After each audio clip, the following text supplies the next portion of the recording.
Quand vous êtes libéré de quelque chose, d'un schéma ou d'un fonctionnement, mais que vous n'êtes pas encore la nouvelle version de vous dans cette situation, forcément, votre cerveau va être dans la peur, peut-être même dans la colère, dans la tristesse, votre corps dans la fatigue.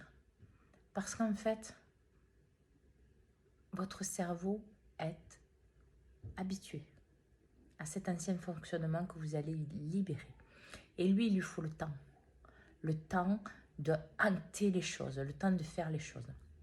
Et pour ça, vous pouvez accompagner votre tête. Accompagner votre tête en méditant, en priant, en écoutant des airs, en marchant dans la forêt ou autre.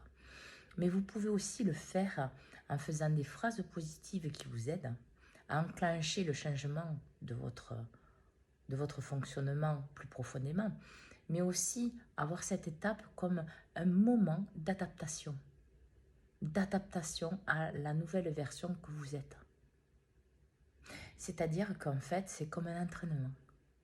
Et plus vous le verrez dans le négatif, plus ça sera profond et difficile. Alors que si vous le voyez comme la réalité, c'est-à-dire c'est l'étape de transition, par exemple, un bébé, il ne devient pas adulte de suite.